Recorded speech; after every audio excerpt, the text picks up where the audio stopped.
Live. I'm Joshua Slocum. How are you? It's Thursday, March 12th, 2026, 6 p.m. Eastern Time, 6:04 p.m. Eastern Time. Don't you love that opening theme song? I can just hear that doo doo doo doo doo doo, and I just want to jam out. Um, Welcome. Thanks for joining us. Thanks for joining us on Rumble. Thanks for joining us on YouTube. Thanks for joining us on X slash Twitter. And we're going to talk about things that millennials and younger people need to hear tonight. We're going to talk about crazy leftist hippie, superannuated hippie activists in Vermont who just put themselves bodily between ICE officers trying to stop the kidnapping of a neighbor. Yeah, really. We got our own little Minnesota going on here in Vermont. But the very first thing that I want to do is bring on tonight's very special surprise guest. You haven't seen him in a while. Diddly doo, here he is. Kevin Hurley, producer of the show. Hi. Hi. You know, I've tried to make my entire life like the dashboard of Knight Rider. Mm-hmm. I loved the dashboard of Knight Rider. What, like 7-segment displays from, side to side, from bow to stern. Right? It's fantastic. The minute I saw that show as a kid, I was just transfixed to the whole aesthetic of it. You know, that 80s digital readouts, and the segmented speed displays. You know, like tick, Can tick, you play it again without making sound, or? I can try. Let me give it a try. Yeah, well, this I don't know if this camera will. You can't. I can't really get it back far enough to see what I'm trying to see. That's fine. Can I do it without making the sound? Well, we're gonna find out. Kind of like the car in Back to the Future. Yeah. The answer is no. I can't make it do it without the sound. So where are you coming to us from? Tell everybody what they're looking at. I'm home in Ravenna, and ran around with Scott. We were, soldering wires until about 5 minutes ago, and then we just kind of scampered to clean and pick up the background. I did this, and here we are. Nice. Well, let's start right out talking about things I said that make people angry. So it's a day ending in Y. I was telling you this when we were getting ready for the stream earlier. I got to make this a top level post on Substack because I put it on. Substack has something called Notes. It's their Twitter clone, so it's their social media add-on. Right. Just blah blah blah. There's no character limit, but it's they're really heavily promoting it. And although it's a better place, like pound for pound, you get a lot fewer sort of agitators and little baby asses and snotty shit than Twitter, but it's becoming Twitterfied too. I just had a 70-year-old man react to this list I'm about to tell you with, "Millennials don't need your prejudice. Shut the fuck up." 70-year-old man. All right.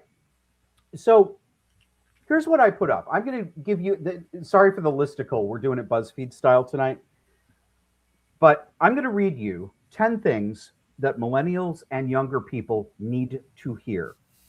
And I know I do this a lot. I lecture the young people a lot, but it's not just because I get a thrill out of doing it. I mean what I say. I really do think they need to hear these things. They need to hear them because their parents haven't told them. TV won't tell them. The internet tells them the opposite of these things. They're living in a delusional fantasy world, and they're getting to the age, the millennials especially, are now getting to the age where they're encountering real life biological hard limits and things like pregnancy, reasonably successful chances of finding a husband or wife, a life partner. And they're finding out that the real world is not like anything that they've been told. So let's start out. Here are the things they need to hear. Number one, 35 years old is the beginning of middle age. No matter how much you don't like that, 35 is not anything called youth. It's not old, but it's not youth. Number two, your adolescence has been artificially extended. You are not a kid at 25 or 30. You may act like one and you might feel like one, but you're not one. No generation before our current era actually said that and believed that. This is entirely brand new. Nobody looked at a 30-year-old and actually thought that they were a kid and an adolescent.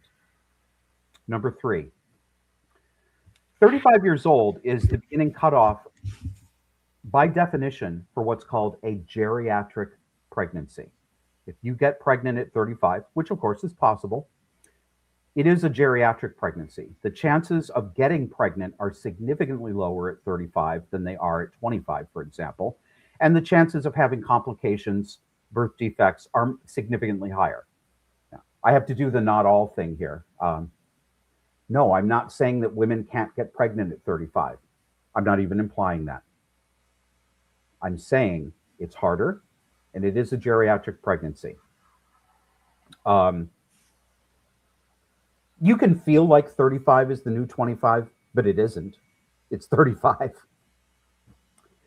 The vast majority of people, here's number four, the vast majority of people are not going to find their dream wife, dream husband / best life at 40 years old or older. People that age have missed a lot if you haven't partnered up. I haven't partnered up. I'm unlikely to find my best life that way. And for some people, for a lot of people, the window for that has closed. Not everybody, but yeah. There are consequences to putting off full adulthood and things like marriage and family until you're middle-aged. Again, this is the first time in history, at least in the West, that we've ever done it this way. Number five. This is a little snotty. It doesn't matter that number four made you mad. It doesn't matter that you know a couple who fell in love at 40 who's having their best life. Anecdotes are real, but they don't disprove exceptions. We're talking about averages and patterns. Number six, women in their 30s and older will never be perceived universally by most men as sexually desirable as they are in their 20s. That's not real.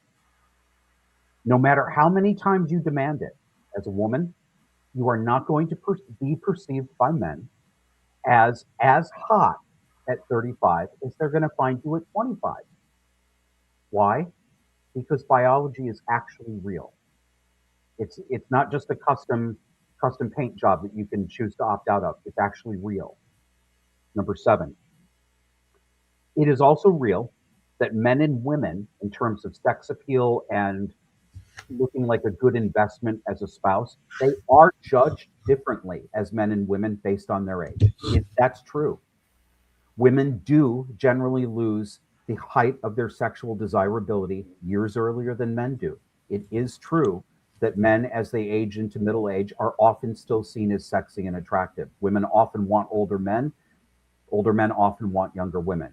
That's real. And it's real because biology is real. And it doesn't matter if you feel like it's unfair. Life isn't fair. There's no such thing as fair in the real world. That's something we humans do. We make decisions about, well, am I going to extend special grace here? Am I going to try to compensate for this here? I want to be fair to people. That's the thing that humans do. It's not something that biology does. It's not part of the natural universe. There's no such thing as fair. There's only real and not real. Number eight, being gentle and soft-spoken and deferential and taking the back seat and being a male feminist, and basically, for all intents and purposes, taking on the affect of a gay man when you're a straight man, gentlemen, that is not going to make you attractive to women. It's not. And if you've got a feminist girlfriend right now, and I know some of you do, she's lying to you, and she's not going to stick around. She's lying to herself first, because she's not actually attracted to that. And I've been watching this from the straight men who've been trying to pound these lessons in, for their brothers for years and years and years, and it really is true. That feminist girlfriend of that woman who wants you to be the male feminist, she's actually not that sexually attracted to you. And pretty soon she's going to be completely turned off by you and she's going to walk away. She will be in conflict, Because deep down, not even that deep down, actually, all you have to do is get one glass of wine into these women. These women have been my friends. I know what I'm talking about. Any straight guy here who's been around the block knows this is true as well. Get a glass of wine in them, and they will tell you what they want. And what they want is big, strong, dominant, assertive men.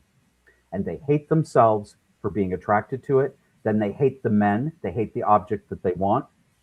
And then when they sober up, they go back to lying about it and they get with their simp boyfriend again. It just doesn't work. Number 9, gays, you're up. Gays are not generally interested in domesticity and traditional family life. And they almost never carry that lifestyle out, despite the fact that most of them claim publicly that that's what they want. I know they claim that, but I've seen the inside. They don't live what they preach. Their behavior actually reveals their preferences. Not 1 in 100 gay marriages is actually a monogamous marriage. And I did get, of course, from some unhappy homosexuals online, source, where did you get the data on that? Well, first of all, most of that data came this way. I'm pointing to, these are eyes, they're sensory organs, these are ears. So I've seen and heard, because I've been around gay men since I was 15 years old. I've known a lot of them. Most other gays know this is true as well.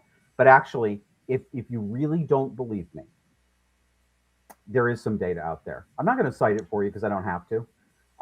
But there have been a couple of studies.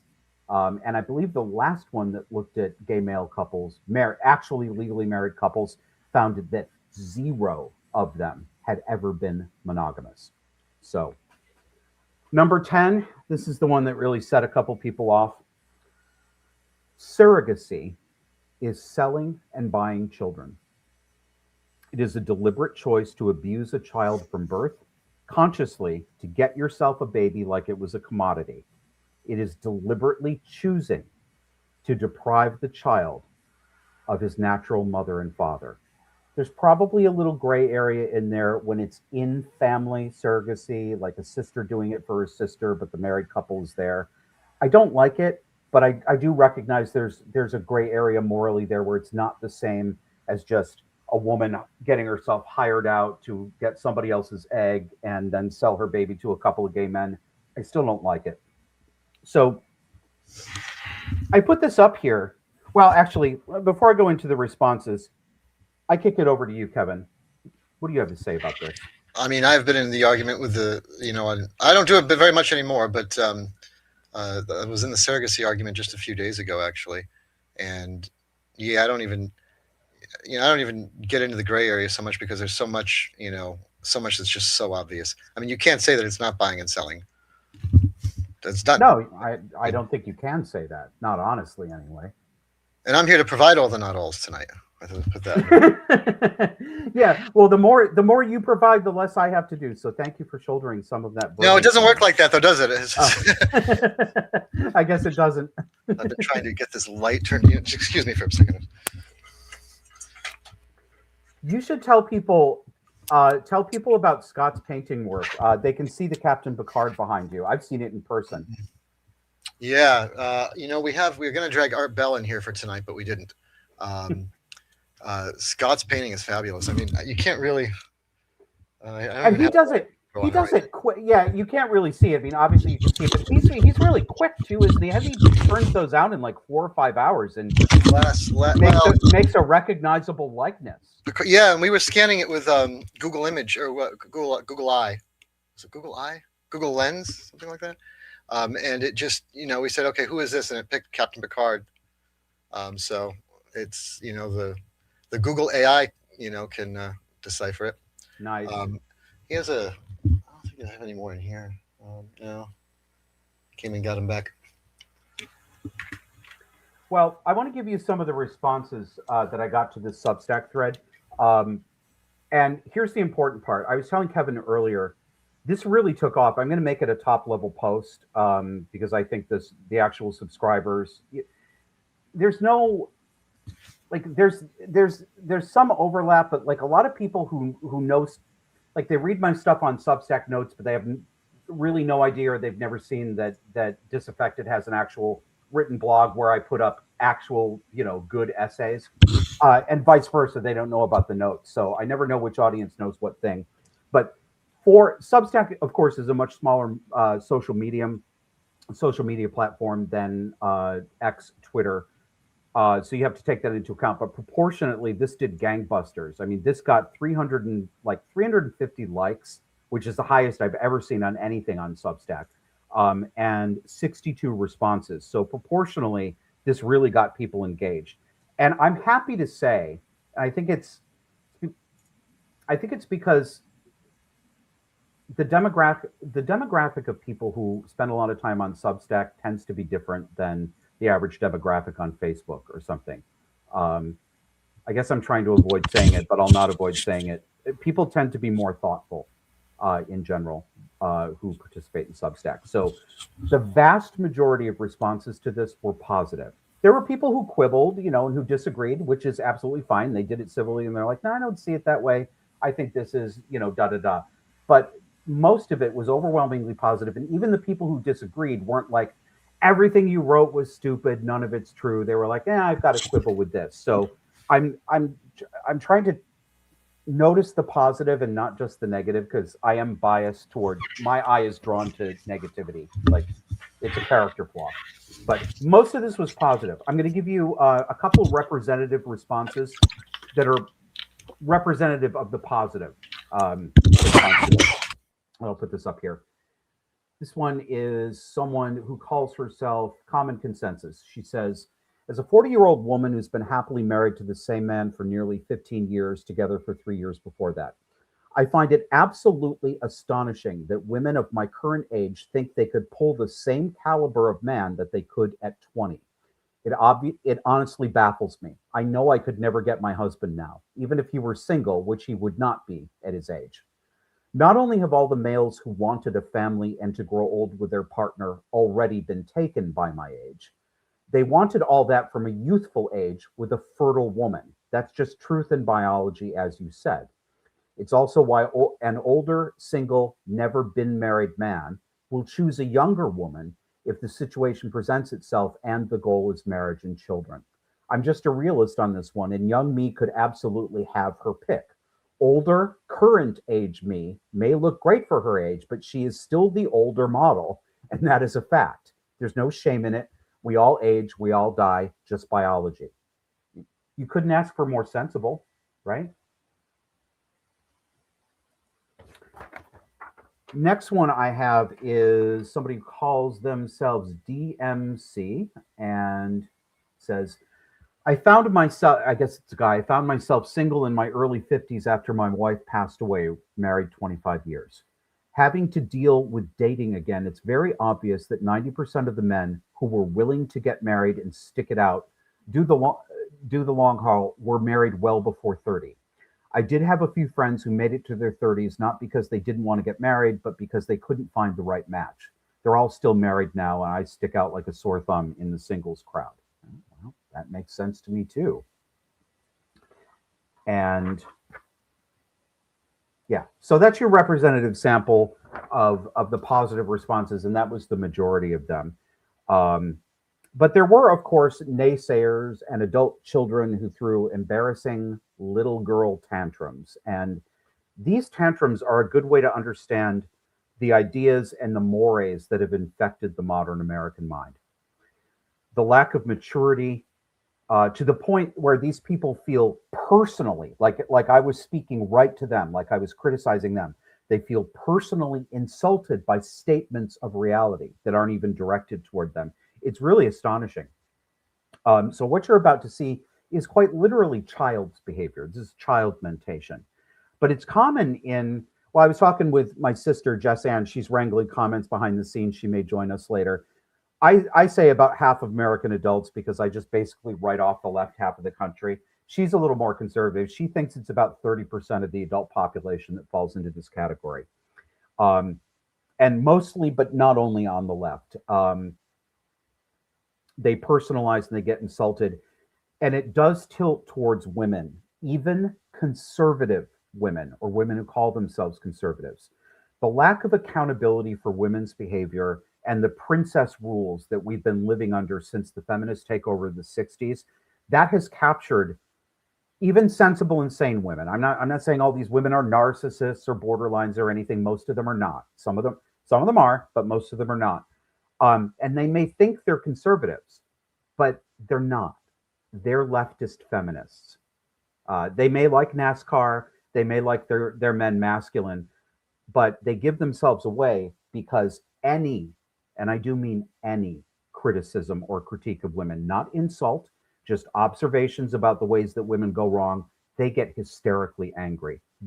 You can't distinguish that from a leftist response. That's feminism. That's feminism having cooked brains.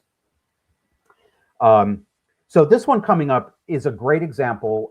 This is a little, I'm not diagnosing her. I'm saying this is cluster B behavior. I have no idea whether this woman has a personality disorder or not.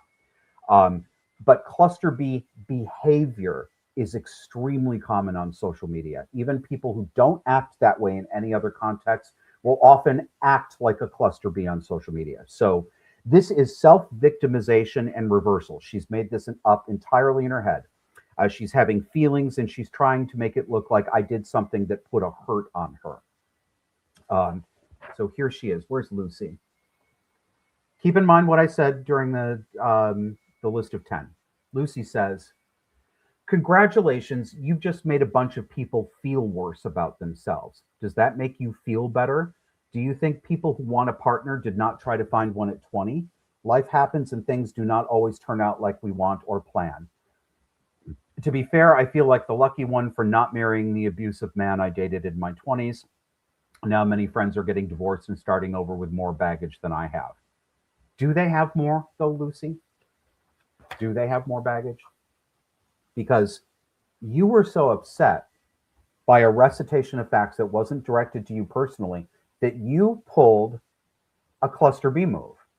Congratulations. You, Josh, just made a bunch of people feel worse about themselves. No, I did not. All I did was write some facts. This is external locus of control. This is refusing to take responsibility for your own feelings and accusing other people who say things that are uncomfortable for you or that you didn't want to have to encounter. You accuse them of actually assaulting you and emotionally assaulting you. It's a little baby shit behavior. Nobody did anything to Lucy. I didn't do anything to Lucy. I didn't do a thing. Does that make me feel better? Oh, stop. Stop. Next one, not totally off the wall, but another sort of silly quibble. So gender realist mom says number 3 is a bit silly. And number 3 is the one where I said that 35 is a geriatric pregnancy.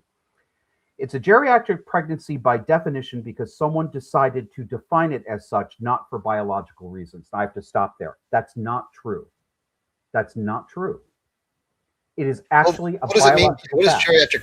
What does that mean? Geriatric we think of as like, one thing and not 35. Even if you were to, age a kid up to 18 off of that, that's still not geriatric in my mind. No, it's not that she's geriatric. It's that it's a geriatric pregnancy. It's a pregnancy at the end of the reproductive lifespan. Yeah. Right. That's all it means. This is a common term in other areas of medicine too. No, it's she goes on, she says some other things. I don't think they're actually that important. But she's not correct about this. People didn't just decide to let's see. Let's just decide to call 35-year-olds a geriatric pregnancy. We're not going to look at any of the data. We're not going to notice the increased rate of birth defects. We're just going to say that. We just decided to. That's just silly. That's just silly. It is a fact. It's an actual biological fact that it's harder to get pregnant at 35. It's easier to have birth defects at 35. It's easier to have a miscarriage. And it's easier to have bigger complications for the mother, health problems for the mother. It's not universal. Of course, we all know people who've had children at 35, 40. My grandmother, for example. My grandmother had her last 2 children, my mother and my Aunt Connie, at ages 43 and 45. And that was in the 1950s. Well, look how that turned out. My Aunt Connie was profoundly mentally retarded. My mother is a psychopath. So it's not really disproving the geriatric pregnancy thing. So nobody's saying it's not possible to get pregnant and have a child. You're just saying statistically, you're much worse off. You're better off. I told this anecdote on the show a couple months ago on the Sunday show, where my mother said, and she was about 35 when she said this.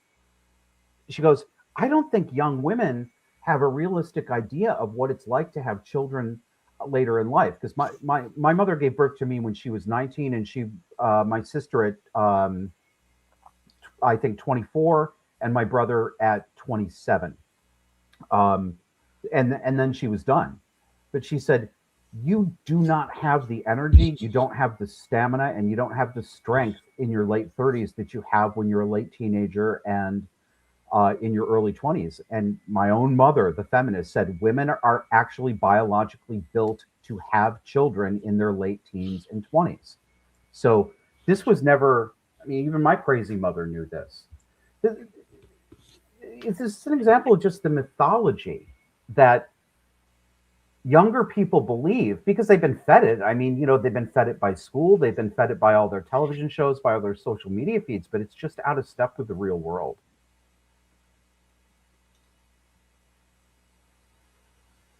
Got anything, Kevin?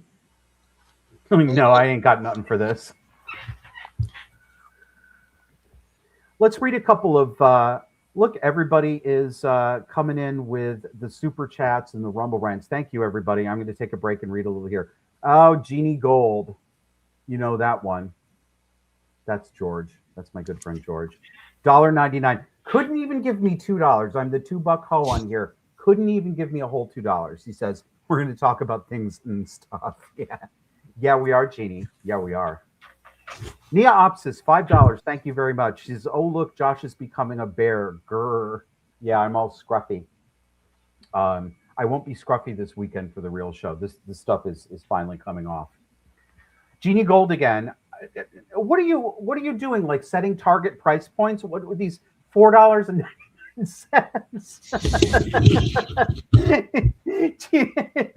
George says, you just love being old. When you were 8, you wanted to be 80. That is true.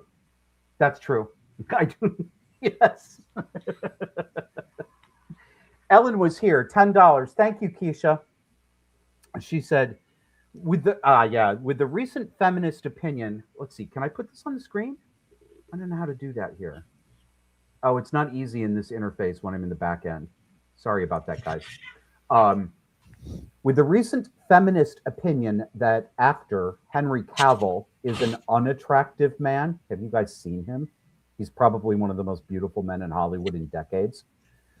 It's obvious that they're furious at the biological reality that women are DNA hardwired to seek a masculine protective mate. Good point. Eric Rader from New Zealand. Am I supposed to say hi, mate, or is that just Australian? $20. Thank you very, very much.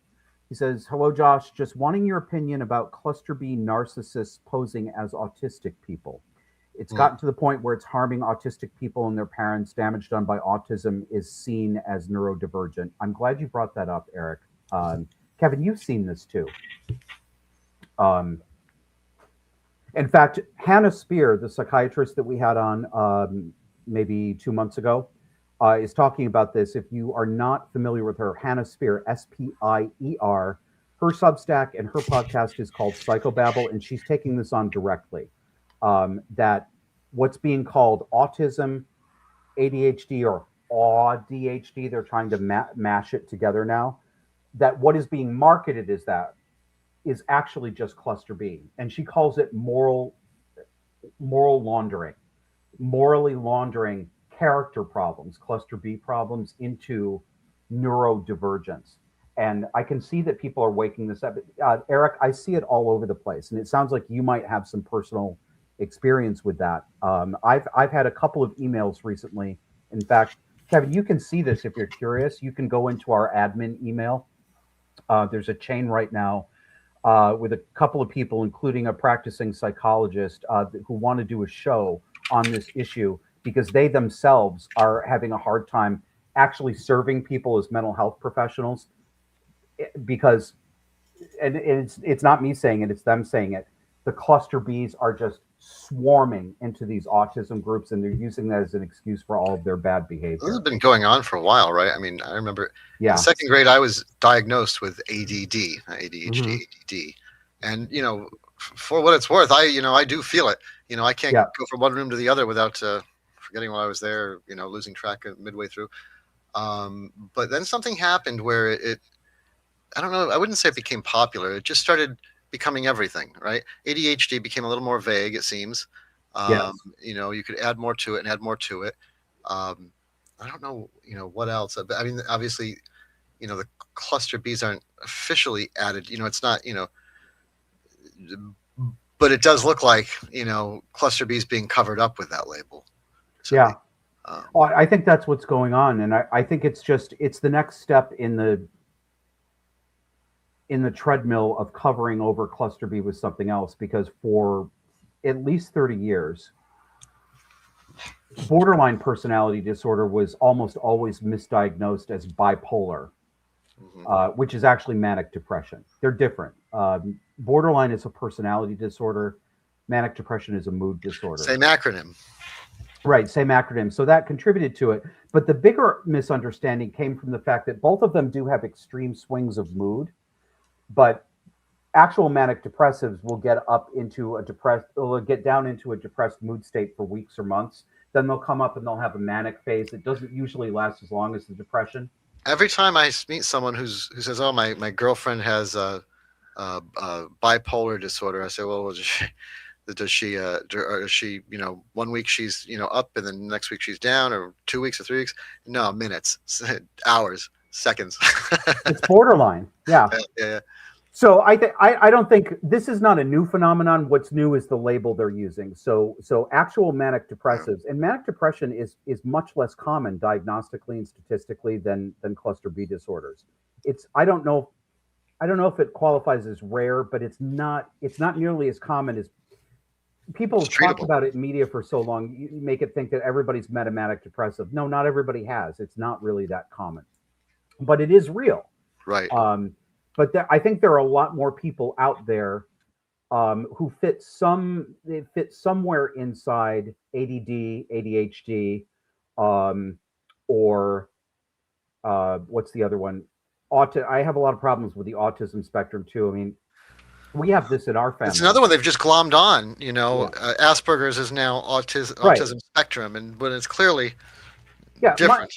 My nephew was diagnosed with Asperger's, and I believe that he was correctly diagnosed. Not full autism. He's brilliant. He's almost a man now. But when he was a kid, he had classic stimming behaviors. This sort of stuff, and fixations on, like, really intense fixations on certain subjects, and inability to tolerate most food textures. Really classic signs of Asperger's type stuff. But he was in no way the same as an autistic kid, a nonverbal, non-communicative person who would never be able to live independently. He wasn't in that category at all, but everybody's mashed in there now. And now it's being used to cover over cluster B. I think mostly with girls and women.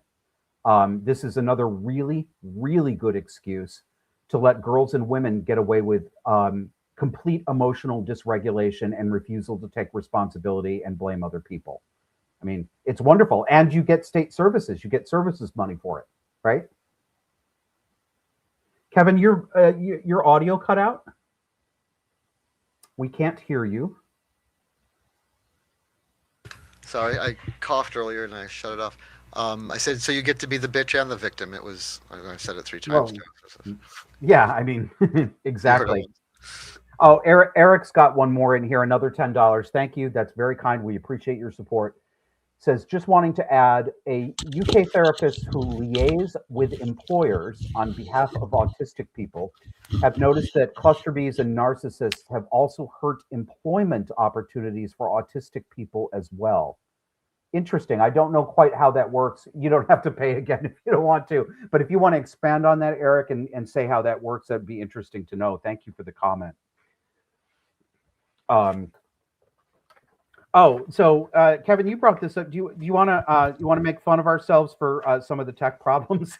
Yeah. But first, yeah, I would imagine that there are some like you know job slots kind of held for people with different types of disabilities and different organizations. Like Oh, that must be what it is. I imagine there's some kind of they're taking these slots. Free gimme. I'm trying to switch the microphone. Yeah, what tech problems do you want to talk about? What's your favorite one? Oh, my favorite ones are when there's like a minute and a half of black screen, and then when it comes back, there's no audio. There's just me flapping my gums. I think those are my favorites, but there's so many. Is that like when we drop to bars and leave it up? My favorite. I think most of the hard ones come when we're trying to stream at the last minute. Yeah. My favorite is when there's like an outtake that may be too small.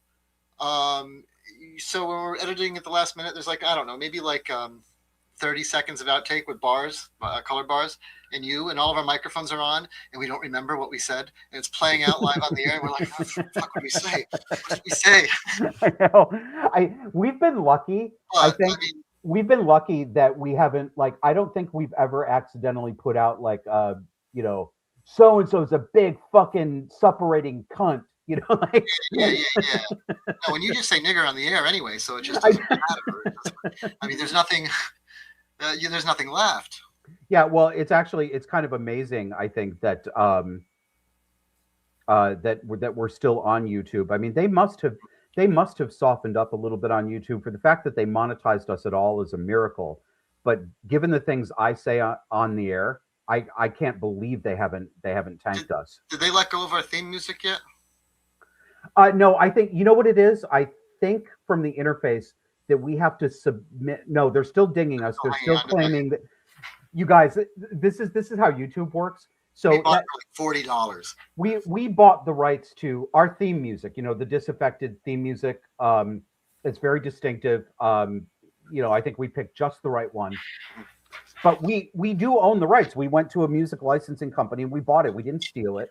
But YouTube thinks we stole it. But Kevin, I think what we have to do, there's a button on there that says submit license information. I think we have an affirmative duty to show to them that we have it. But you know what problem we have with that? I'm not going to say I do. Yeah. We'll get to the bottom of it sooner or later. No, I don't know how many of you guys watch the stream who don't watch the flagship show on Sunday. So for those of you who maybe just watch the stream, or maybe you're new to this, our real put together show comes out Sunday night at 9 p.m. And it's more formal than this. It's put together. It's we've had some tech problems for a while. We lost some equipment that got electrically fried. Two PCs, two pretty powerful PCs got burnt. We don't know how it happened. They were already behind surge protectors. Surge protectors, yeah. Yeah, I know, surge protectors that didn't protect.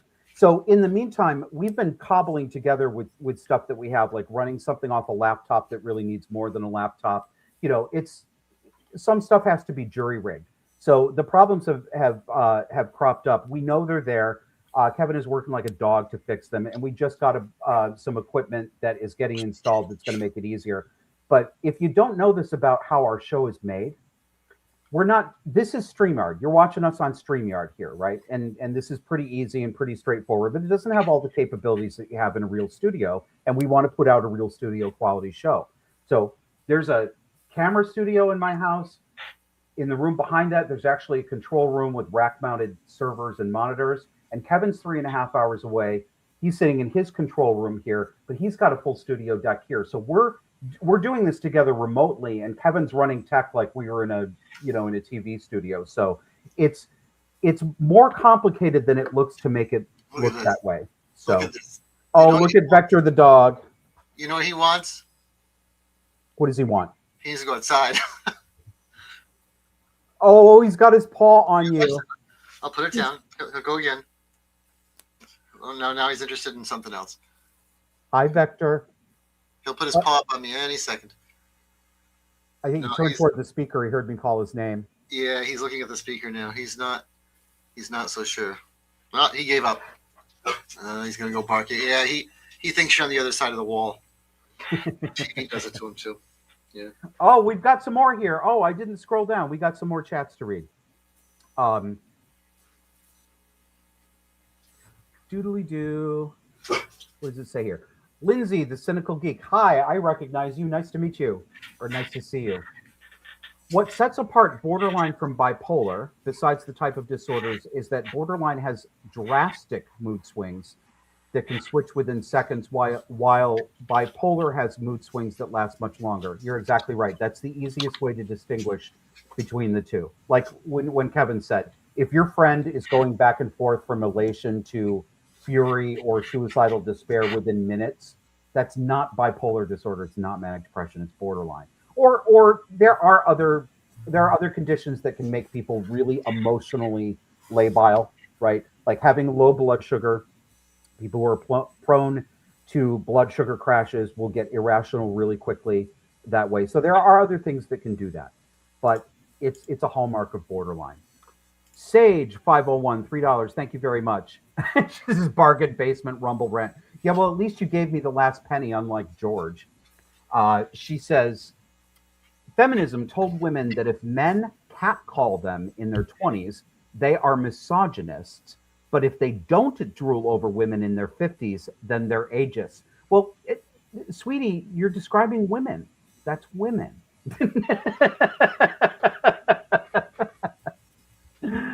Ellen, $5. Thank you again, Keisha. I call Ellen Keisha. Ellen and I go back a while online, and she's been with the show since the beginning. She's like one of our mainstay friends of the show. Bless you, Ellen. But we have a game we play with each other when we email and stuff. We always come up with a new black baby name to give each other. But if I can't think of one on the spot, she's Keisha to me. So she says, my son is 26 and was diagnosed early with Asperger's. I switched to calling it autism because I thought Asperger's wasn't a thing anymore. He's obsessed with vacuum cleaners, which is very Asperger's.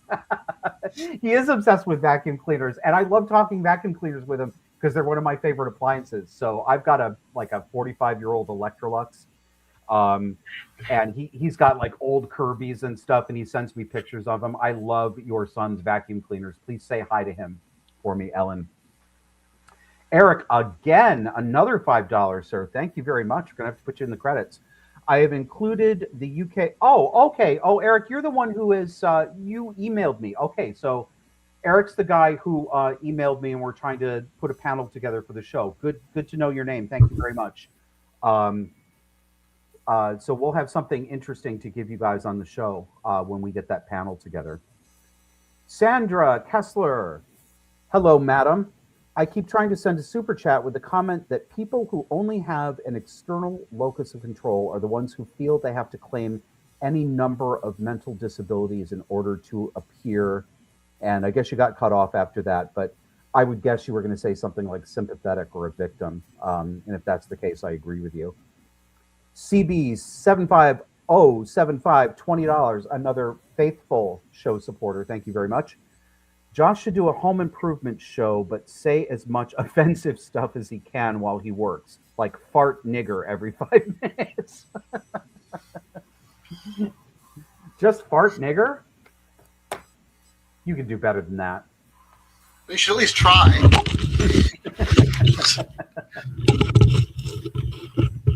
All right. Let's see. What do we have up next here? Can you play music in this thing? Beg your pardon? Can you play music in this thing or just audio? If you have audio only, can you load that in here? I can. I just have to grab it from whatever folder it sits in and just bring it into StreamYard. Okay. Do you have something you want me to get? I had something a minute ago, but I think I've forgotten what it was. See, there we are. Okay. I'm going to move on to the next topic here. And then we're going to, as we usually do on the stream, guys, I'm going to put the link that into the chat in Rumble and YouTube that you can join us. You can come on stage with us. And you're welcome to be there with the camera and microphone. You're also welcome to keep your camera off and use a pseudonym. It's entirely up to you. But I really enjoy the conversation that we have. And I think 6 or 7 of you joined us the last time, and it really livened it up. So um, we have had some ICE, that is Immigration and Customs Enforcement activity here in Vermont as of yesterday. So March 11th, hundreds of Vermont lefties interfered with immigration's officers who were after an illegal alien. They showed up on scene and made a human chain around what turned out to be an abandoned house that a couple of people had broken into, um, to protect the illegal from being deported. And on Reddit, they're crowing about how they protected a neighbor, an undocumented neighbor, from And being. ICE left. They did it. Pardon? They did it. ICE left. They did. But Yeah, ICE came back though. Sneaky. You were right. Kevin and I were talking about this last night, and I was blackpilled, and I was like, they're just going to walk away. They're just not going to do anything. And Kevin's like, no, they're not. They're not going to let those people get away with it. Well, Kevin was right. They came back and they got their man. So these people put themselves right bodily in front of the officers, trying to prevent the officers from being able to actually reach their vehicles. They're standing in front of the vehicle doors. There are a bunch of them were taking their phones, their filming phones, and pushing them in the officers' faces and doing stuff like this. They've been doing this with local and state police for years. Have they? I guess I just didn't know. I mean, I would say since Occupy Wall Street, it kind of started. Yeah. I remember during Occupy Wall Street, there was a police response, but then they kept going because it's Vermont, and it just started to weaken over the years. They put together their own little their task force where they send a bunch of crazies to follow the cops around, the BTV Cop Watch or whatever, and they track cops around town. It's just grown since then. So I think they're not. They've acclimated themselves to just being let off the hook for everything, and maybe this was similar in Minnesota. So I bet their behavior. I wouldn't be surprised if someone if this is if someone gets shot in Vermont because they're just so aggressive. Oh, I would not be surprised. Oh, my Jess just had a good idea. She says we need a Chiron with the link to join us. Let me see if I can make plus one. 2 points for the word lower third. Chiron, perfect. Hang on a second. I'm going to try to make one on the fly here, so I can put it up on the screen. That'll be easier for everybody. I got out another microphone. I was going to use another microphone, and I had to turn all the lights off. Now I don't see where it is. It's right near here somewhere. Shouldn't have turned the lights off then, should you? I got it. All right. I'm making it, guys. I'm making it. Oh, although it does mean you have to type. So I will put it into the chat as well, so you can just click. So my roommate, Scott, he's out right now, but when he first came to visit Burlington, Vermont, we were walking around and we ran into some of the Cop Watch people, and one of them knew me. She comes up to talk to me. I said, "What are you doing?" She said, "Oh, we're following them. They're all sketchy. We're following, And Scott couldn't believe it. I said, she's not joking. We go down to Starbucks. They're having a coffee like an hour later. The same two cops strolling by the door because they're just on a beat. Yeah. And I said, you wait. It's like 15 seconds later, those two girls come following down behind. All right. Now I'm putting it in the YouTube and Rumble chat. Hang on, guys. Keeps grabbing my cursor away from me.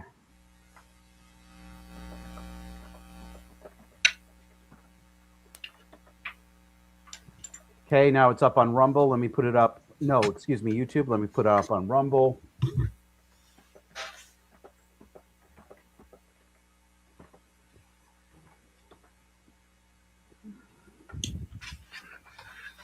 Now it won't let me copy paste because why would it work?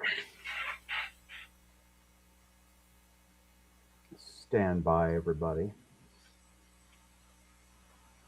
I wouldn't stand by. I'd disconnect for this shit. Okay, it's up in the chat on Rumble and YouTube. If I knew if I could figure out a way to pin it, I would. Oh, wait. Oh, I can pin it. I can pin it to the top of the Rumble chat. This is for callers. Callers. Yeah, callers, video callers, whatever callers. Let's see if I can do the same in YouTube. Maybe I can pin it. Can you do a poll here? Can I what? Do a poll. Does it let you do a poll? Like, can you make a quick poll? I'm curious if I'm people not would call a sure. phone number if it were like Dr. Josh, Right. call with your. People are asking on the stream. They're asking what's the topic for today. Is anything you want to talk about? Okay. Yeah. So if you want to join us, come right along. I'm going to show you a little bit of video from the Vermont protesters. Then I'm going to tell you the end of the story, and then I'll invite some people to come on and join us. We've already got couple people up. Thank you. I see you in the studio. Just hang with us. So let me play you a little of the video. Lying in my soul, I've got love for my neighbor. I've got love for my neighbor. I've got love for my neighbor in my soul. In my soul. I've got love for my neighbor. I've got love for my neighbor. I've got love for my neighbor in my soul. I got love for my neighbor in my God. soul. So bad. It's so awful. So bad. It's so awful. They never switch it up. It's the same every time with them. Yeah. So I'm going to show you this more on the show on Sunday. Our local television station, CAX, was down there actually on the scene while it was happening. These protesters were getting really aggressive, and the cops actually start. Oh! Here's the funny part. So if you go into the Vermont subreddit on Reddit, it's so ridiculous. They're like, "We successfully protected a neighbor," and they were bragging about how they called the local Vermont police in South Burlington, the South Burlington police. They called the police on the federal police because we're reporting a kidnapping. Yeah. That reminds me. That's what I shared. I got a tweet from Governor. What's his name up there? Phil Scott. Thank you. Who? I just called him a cuck, but hang on. Let me.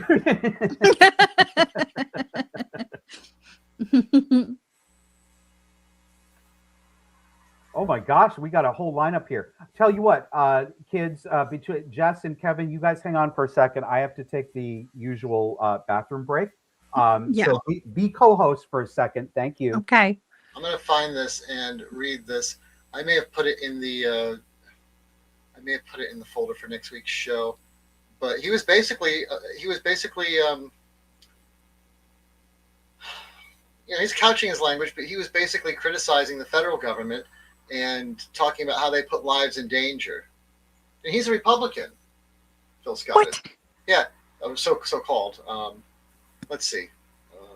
We've got.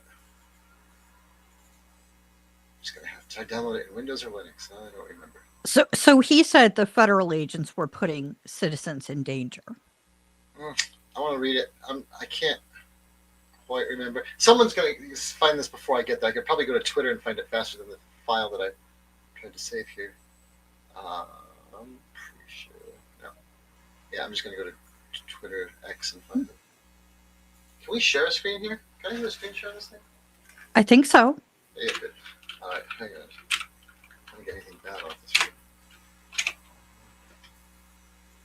Gotta do a little hygiene. Yeah, take all the porn down. Well, no porn, but Oh. now you're gonna wonder. Phil Scott, let's search Phil Scott. Phil Scott. Yeah.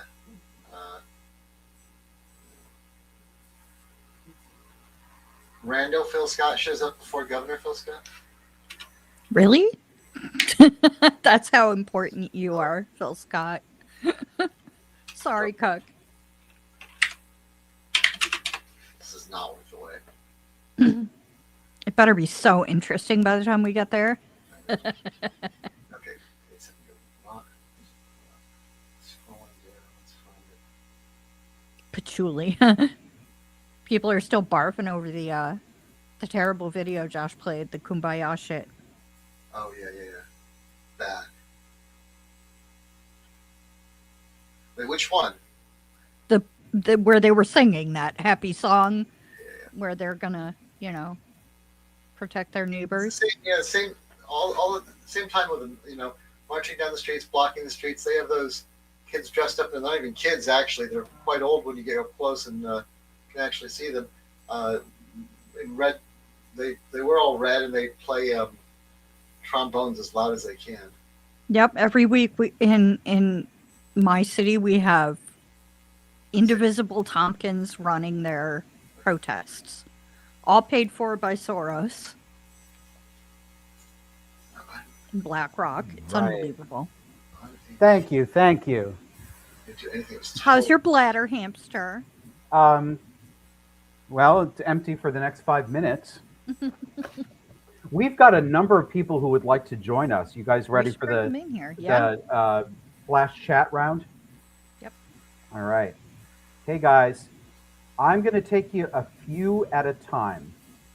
I love how many of you are that's so great. All right. The Fox So Cunning, you are coming up on stage with us. Hi, everyone. Hi there. So I'm just curious, the people who called the Hello. cops on ICE. Oh, Did they we not- can see you talking. Yes, I turned my camera off on purpose. The people who called the cops on ICE, what exactly was their plan if some cop was dumb enough to try to arrest ICE and the agents pulled a reverse Uno and arrested the cops for an attempted kidnapping and assault on federal agents? I mean, what was... These people clearly they're not sending their best, shall we say. I don't think they had a plan. Yeah. I don't think they had a plan at all. Yeah. These people aren't connected to the real world. These are the same people who got angry and felt personally insulted that I said things like 35 is a geriatric pregnancy. Yeah. They're at war with the real world. Yeah, I'm starting to know that. And I just want to comment on this is not necessarily confined to the immigration context, but I've noticed this pattern where random civilians, and not just immigration enforcement, in like regular police encounters, feel like it's their place to argue with the police about why they're arresting someone. And what baffles me is that sometimes the police will indulge these buffoons. Like they do. They indulge them a lot, actually. And I'm like, I was watching body cam video for a DWI I was prosecuting. And the defendant's wife had arrived on scene, and she starts arguing with the police officers about whether they had probable cause to arrest her husband. I'm sitting there, and I'm like, what is going on here? And finally, a sergeant had to step in and say, listen, this conversation is over. You can pick your husband up at the station when we're through. Yep. And I told the police officer when I was reviewing the case with him, like, you don't have to sit here and engage in colloquies with these people. These people, like, you have to tell, Josh, if you were to get arrested, they have to tell you why you're being arrested. Yep. They don't have to say shit to a passenger in your car. No, they don't have to tell my sister. They don't have to tell Kevin. They don't have to tell the people standing on the street next to my car. It's I don't understand. I've never, Fox, have you seen this behavior before? Because before the past couple of years, I've never seen that behavior towards police officers. I started my career in the fall of 2019. So I would say with the pandemic is when I feel like this really started to happen with the George Floyd stuff and when that whole conflagration happened. Right. And if I may touch on something else, this whole thing where you've got like, I'm sorry, random white women who are like taking up for, shall we say, non-white criminals. Yes. This is by no means a new phenomenon. One of the best books I've ever read is called Days of Rage. And it is about the FBI hunting down and trying to arrest the left-wing terrorist organizations that were active from the late 60s to the early 70s, all the way up to the early 80s.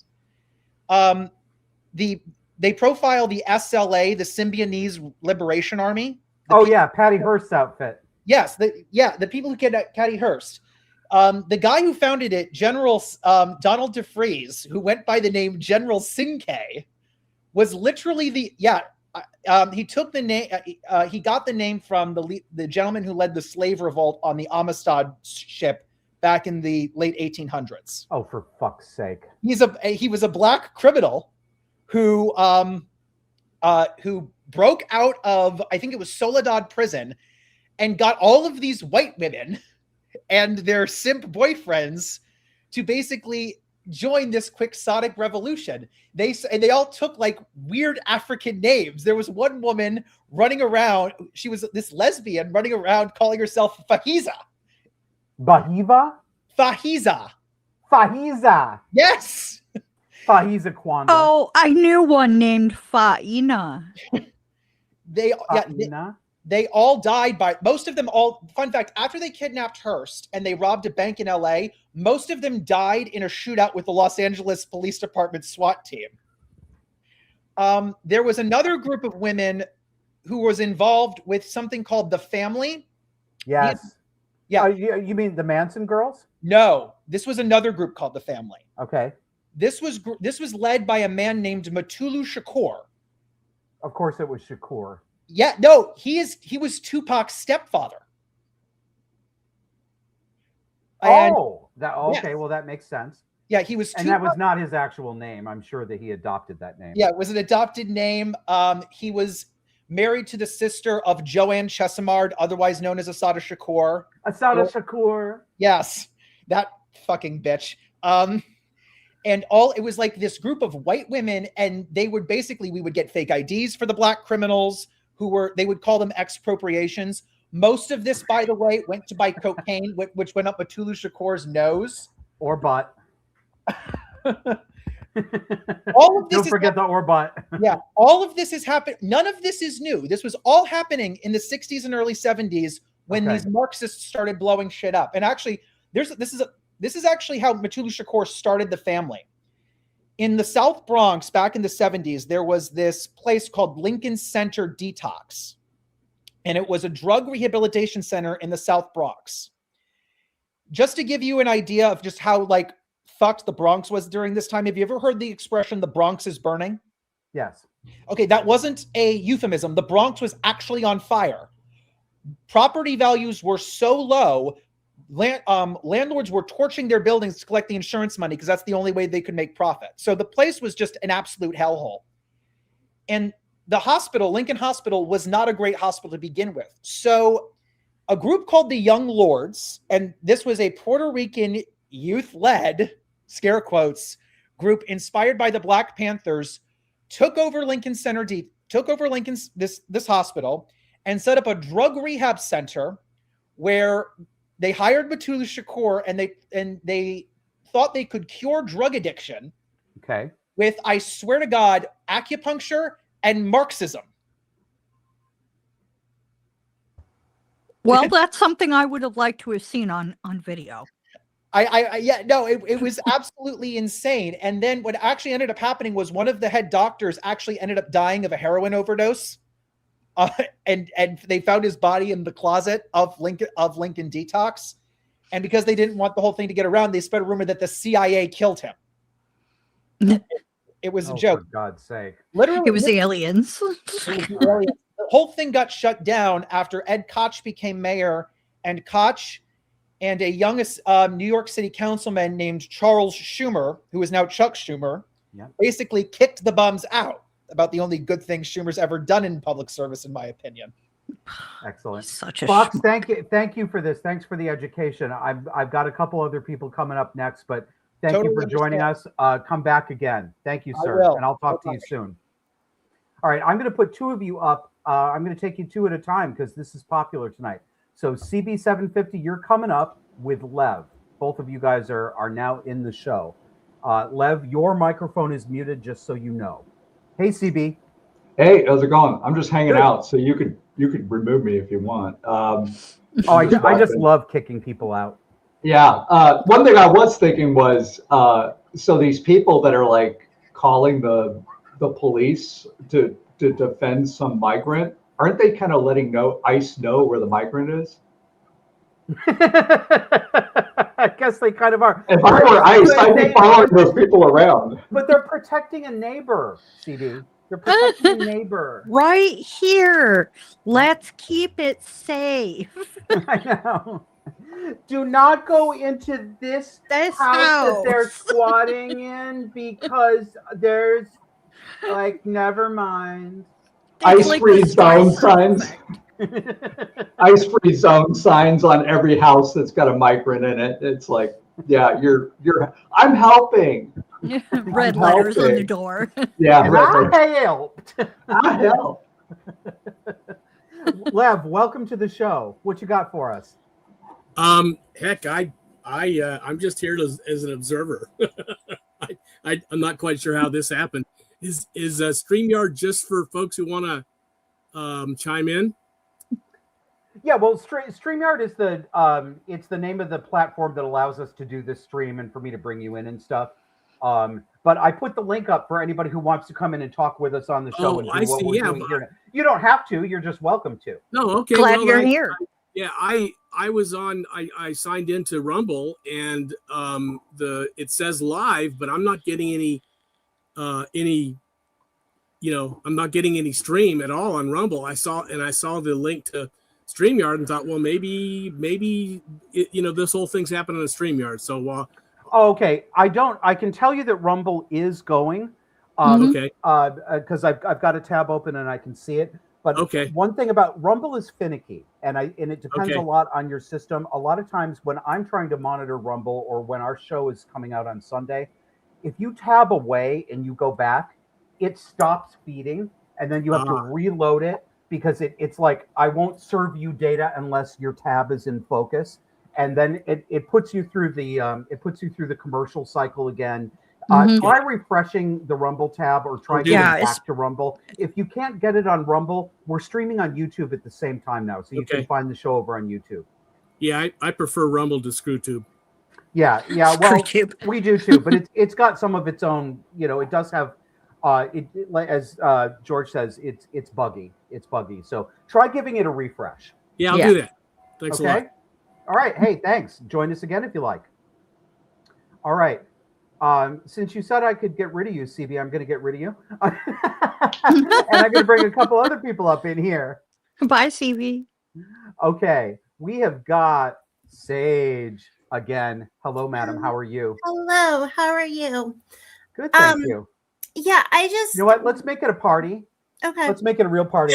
Hi, George. Hi, George. Oh my God. So now I'm going to be like fangirling. I don't know. Yeah, exactly. George, you are Disaffected's favorite guest. This is very cool. And can I just tell you, you look great. Oh, thank You you. look really great. You do. Nice hair. I appreciate it. Thank you very much. Yeah, I'm growing a bit of a modern. They call it the modern mullet. You look like Dawn Davenport right now, getting ready for your Who Wants to Die for Art. Oh, yes. I should be jumping up and down on a trampoline in a white unitard. With a sturgeon that you just With a cod piece. Who wants to die for art? Oh, Kevin, if you were trying to talk, I'm sorry, I muted you earlier because your clicky keyboard was going click, click, click. Yeah, that's Sorry, why I that got was this my microphone so I can shut it off easily right here. Yep. What a that bitch. okay? He just mutes you. Uh, He's like, shut up, faggot. It's funny because while I was in mute, I called you a faggot and it never got heard. Well, There got you go. heard now. Well, Sage, welcome. What have you got for us?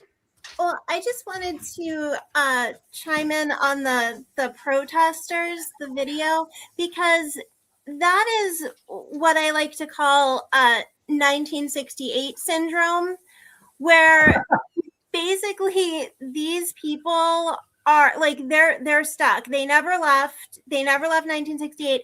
Every single issue is either a matter of civil rights or it is the Vietnam War. Okay, that is every foreign conflict is Nam, right? Yep. And every social issue is it's Jim Crow, it's civil rights. So when they're out there singing and sounding retarded, for them, it literally is 1968. And I think what's going on with them is they think that their revolution failed. To us, it looks like it succeeded because we see what happened to the institutions and everything like that. But from their perspective, I think they think it has failed. They can't reconcile that it failed because there's still white men in power, right? Mm-hmm. We still have capitalism. We still have war. From their perspective, they need to keep this going. And so I think that's at least some of what is going on. It's also a really easy vanity project. They go out there, they sing, they bring their NPR tote bag, they get social accolades, right? That's right. Wait a minute. Let me just correct you. That's a Nina Toten bag. Shut up. I'm not sure. Do you think I'm making that up? I'm not. That's what they call it. Wait, say it again. Okay. Why? Do you know the longtime? I don't know if she's still on there. She probably is. Longtime NPR correspondent for the Supreme Court, Nina Totenberg. Nina Totenberg. Okay. You know her. Yeah. She's a very, very well known commentator on there. But when they do their fund drive and you get the tote bag when you donate, they call it the Nina Toten bag. I didn't know that. Now you do. Sorry, that's the day what is they're ruined. bringing, and their babies, right? The young ones that maybe have a baby, they're gonna bring them to it. I don't know. It's just vanity. The protest is their hobby. It's very fashionable for a certain class of people, right? Yep. And but as CB was pointing out too, it's what they were trying to do, all they did was actually tell law enforcement where this person was, but they're not even thinking that, they're starring in their own stage play. Right. They're just I look so good. I am so virtuous. I am more virtuous than the person next to me. Mm-hmm. That's all it is. And they say that we on the right need to get a life. They say that we don't have a life, right? Why are you so obsessed with it? No, why are you so obsessed with this? Why is everything a performance for you? Why is everything a stage for your performance? Correct. It's never about the thing. It's always about the ratings. It's always about the perception of the thing, not the thing. Right. Yeah. I mean, if you want to perform, get a show. Do like this, It's for the Instagram posts. And these are people, too, who, they talk about humanity and they talk about the poor and the hungry and the homeless, but you'll never catch these people volunteering.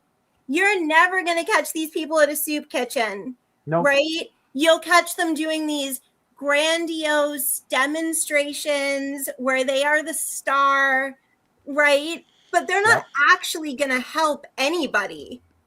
No, they don't. And if they do, it's never somebody local. It's never helping starving kids or needy families who live in their community. And if it is, or in their town, if it is, it's always the immigrants. It's always the illegals. I'm sorry, but there's no other way to say it. They will not help fellow white people. That's the truth. They will not help white people. The thing is, the people they hate are fellow white Americans, and they are trying to separate themselves from white Americans because they think white bad, America bad, West bad. So they are not that, right?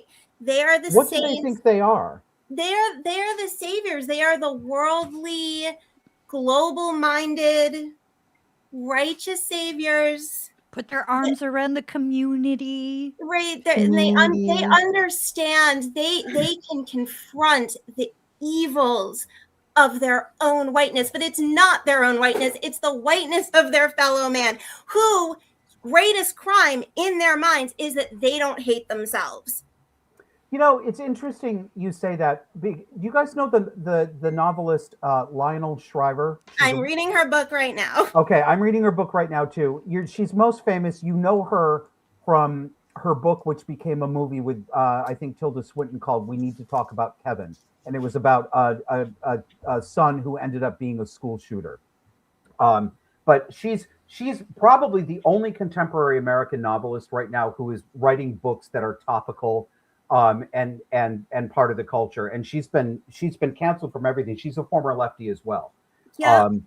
She's been doing the talk show circuit. She's been on like 15 podcasts recently. I was listening to her. I can't even remember on which show yesterday. And she said about that self-loathing.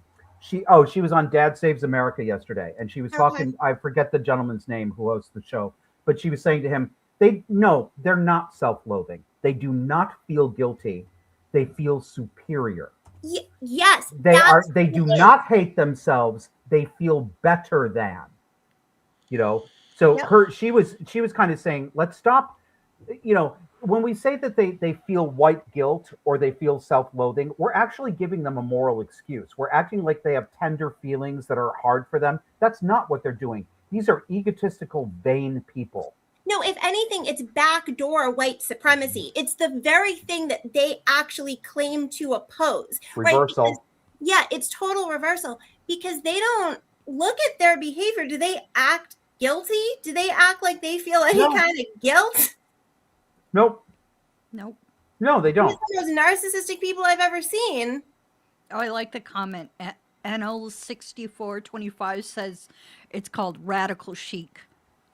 Yeah. Radical chic, yeah. Radical chic. Yeah, but you're right. This reminds me of, it makes me like, I don't know if it's going to happen. I think the only way that this stops is when the baby boom generation finally does reach the end of its natural life cycle and cycles out of the earth. I'm not trying to say I want anybody dead or anything like that. No. But I think that's the only way this is going to happen, because these people cannot be brought out of this. Let me tell you a quick story about a couple of friends of mine, where I've called them the civil rights baby boomers. But these two were actually, I think, silent generation, or just to the edge of baby boomers. They're dear friends. They're both deceased now. Lisa and Steve. They died a couple of years ago.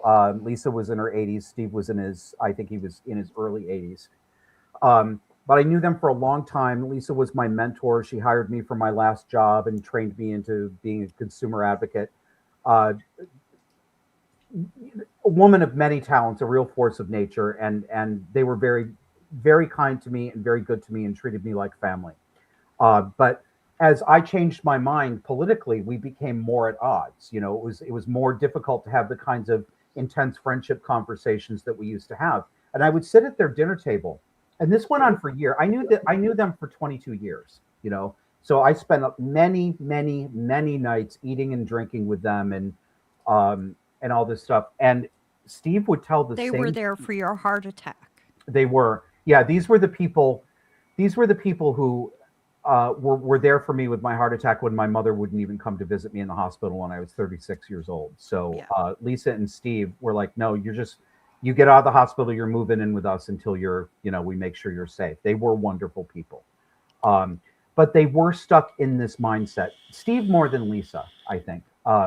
Steve would tell the same stories over and over again. He would talk about his glory days of going down in a VW Beetle to the South to march across the Selma Bridge, and all those classic stories, right? And he would, which is fine. I mean, he did do these things. He wasn't he wasn't cosplaying. He did actually go and do the things.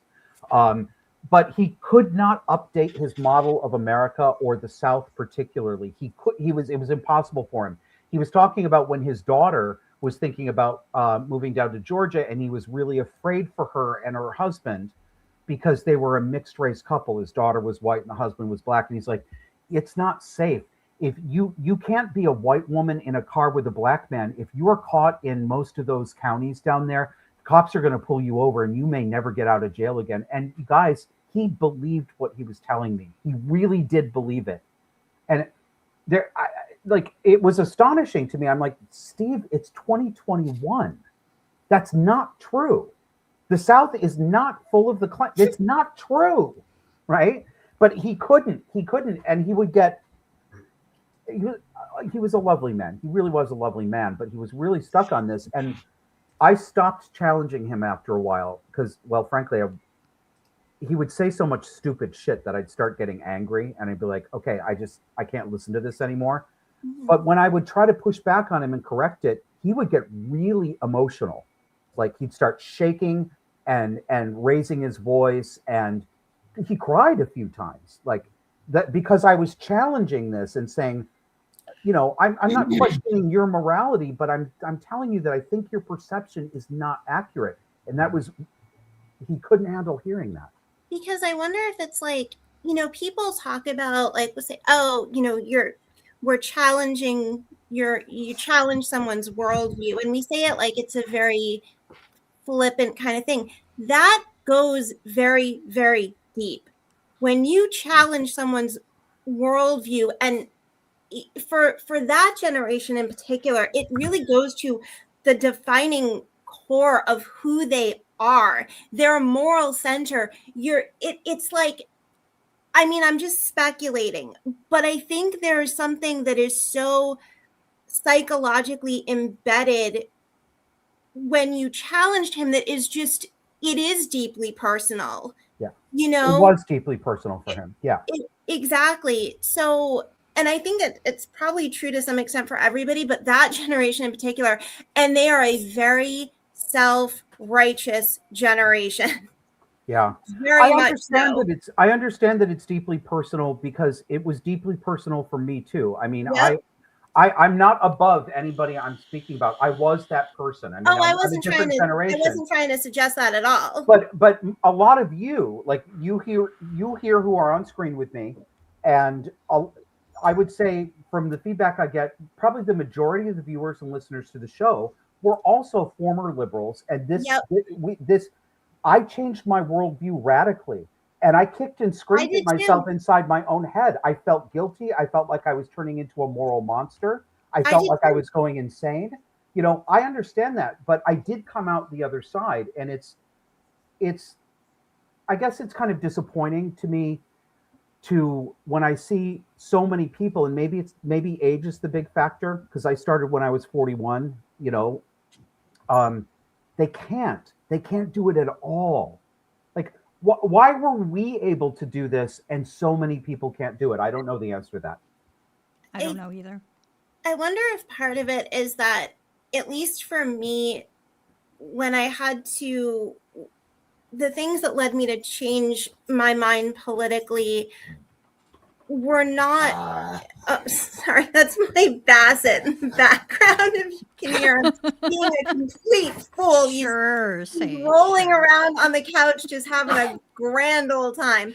But I think there's some, Josh, and I know you've talked about this, there has to be what feels like some element of like a very personal crisis that catapults you into having such a radical change of perspective.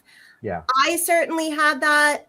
I was kind of getting one foot out the door because I wasn't liking a lot of what I was seeing and hearing, but you know, politically for me, I guess the thing that fully pushed me over the edge that was political and not quote unquote personal was probably October 7th. I mean, that's just, I was a leftist on the 7th. I was a conservative on the 8th. I don't know, you know, because it was a real mask off sort of moment for me.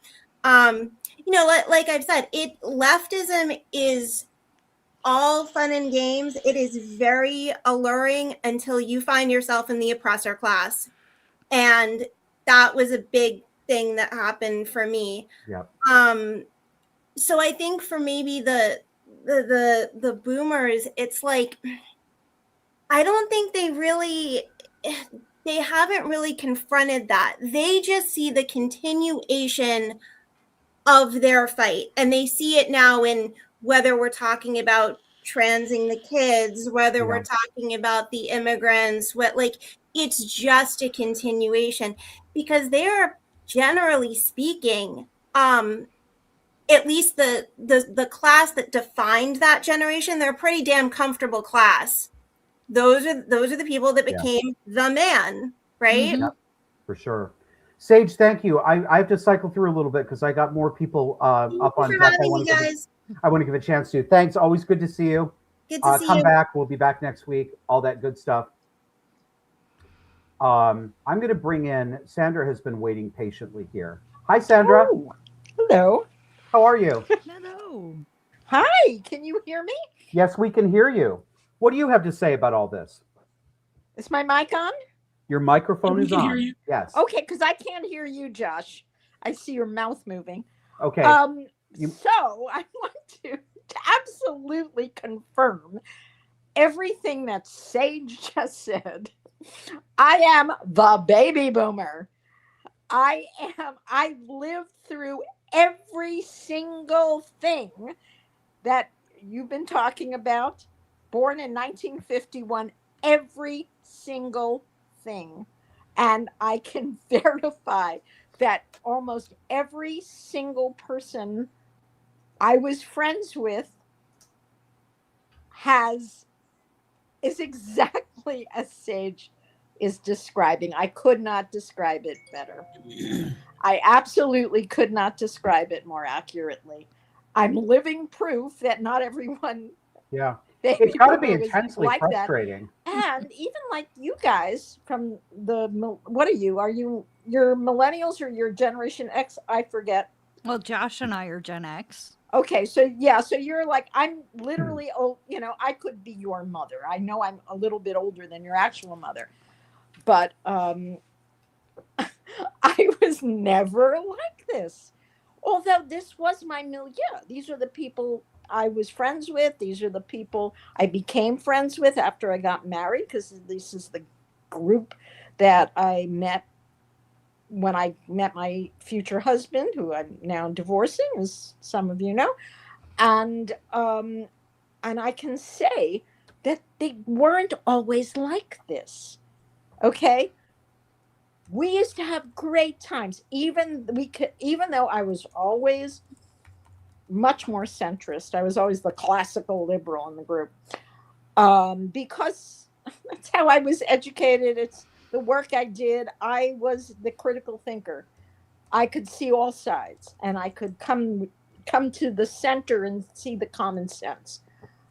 And we'd argue, and then we'd laugh, and then we'd eat, because that's what liberal leftist Jews do. We talk, we argue. You do. We laugh. You argue a lot, and you also But make a lot no of good food. more. And it is literally an artifact of Trump. It is truly this mental illness called Trump derangement syndrome, which has morphed into other versions, being Jewish. And as Sage said, October 7th was a real watershed moment, even though I was already there. So I wasn't so much shocked as I was like really upset. And since that time, I've just become increasingly active. And that's when I lost every single person who used to be a best friend. Yep. Every single one. The only one who is still my best friend is the one friend who's like who's from my old life and was totally a part of all of that, and happened to have been born in Israel herself. And and a history, like me. She had almost a PhD, but she was high up in she was the chair of the history department of one of the top selective high schools in New York City. And I've had to make all of these new friends. Almost everybody. I have one friend from college who gets like the Israel stuff, but is totally deranged with the Trump stuff. And nothing I can say to her on a rational, logical basis gets through to her. Nothing. she always goes back to those names, and it's so juvenile. That's what really strikes me about my contemporaries. There's a juvenile way of dealing with their cognitive dissonance, since they cannot accept that some things, like two things can be right at the same time. They just cannot, I don't know how to put it, but they have to cut it off. And it's truly amazing to me how deep it's a mental illness. I am convinced it is a true mental illness. And one of the things that is so sad to me, watching all these people get deranged, they have lost the ability to feel joy. They cannot feel joy about. Yeah, none of them are happy. You don't None see of them. happiness They're out of this. miserable. No. They're angry. They're miserable. The only thing that they care about is suicidal empathy for the other. Yep. The ones who are actually harming the rest of us. And yes, it's against white people, and yes, it's against Jews who are perceived as white. They cannot even conceive that the Jews in Israel are over 50% black and brown. They can't even, they will deny it. They will tell you that you don't know what you're talking about, even though I obviously do. And it's astounding to me.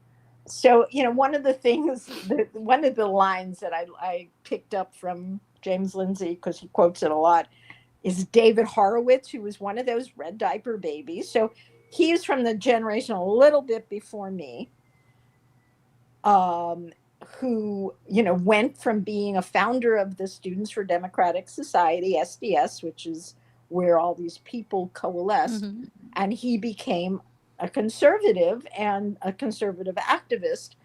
And his mantra is, the issue is never the issue.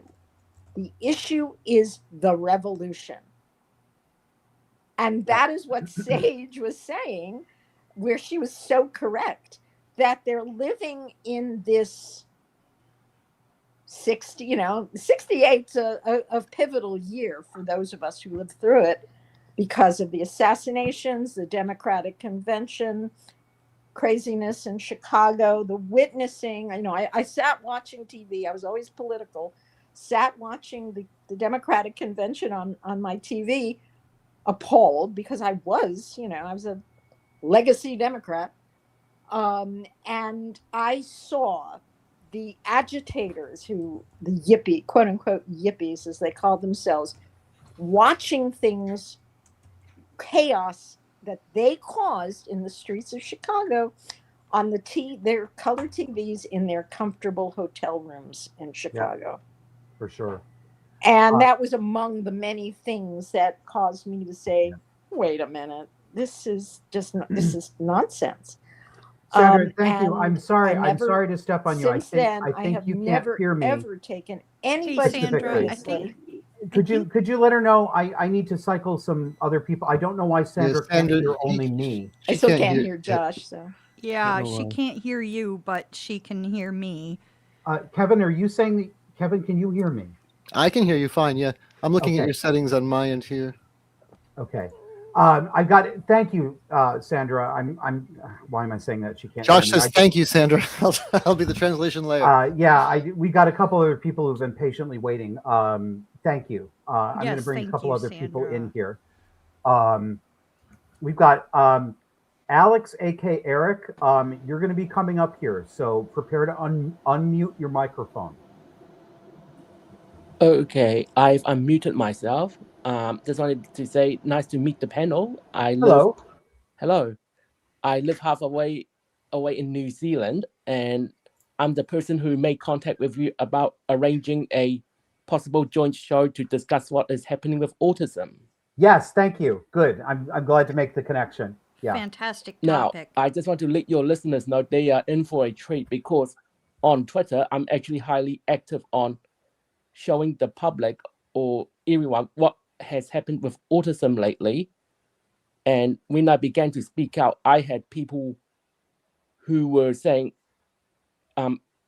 if we bring back severe or profound autism, it promotes segregation. I don't buy that. The reason is that when it comes to parents who have severe or profound autistic children or adults, most of them require round-the-clock care. And I've been to autism conferences in the past where parents raise their concerns. What will we do when we can no longer provide care or have to move into the retirement home? Or how will our severe or profound autistic child or adult fare when we are no longer around? And these kind of questions are ignored by the so-called neurodivergent or neurodiversity activists. They want no discussion on it. Well, you see it much more directly because you're directly involved in this issue, whereas I'm just an outside observer. But I can tell you as an outside observer that I see what you're seeing. You see it in more detail, but I do see what's happening. And I think, unfortunately, your, forgive the twee terminology, but the actual autism community, if you will, you guys are you are in the middle of a cluster B takeover. You're being taken over by vampires. Quite You're literally. you're being taken over by narcissists and borderlines and sociopaths. It's the same thing they did with manic depression. It's the same thing. They're always looking for an excuse. Anytime they find a soft place they can get into that's not well defended, and almost all human services fields are intensely porous. They have no boundaries. They're largely run by women who think that having boundaries is mean to people, and so they get taken over. You are getting taken over right now. Mm-hmm. And one final thing I want to add, I want to let your listeners know, there is a group called the Autism Self-Advocacy Network, or I call them short as ASAN. It's founded by a person by the name of Ari Neiman. Okay. He has in the past has gone against parents who have severe or profound autistic children or adults. So the severe and profound autistic people are known to go wandering or eloping. And the Autism Self-Advocacy Network went against Congress and the Senate from passing a bill that would allow GPS or monitoring bracelets put on severe autistic people. Wandering is the leading cause of death for severe. So they don't. Yeah. These people don't want. They don't want people to be able to put a bracelet on so they can track people who might get lost. They're saying no, don't be able to track them. Correct. Why?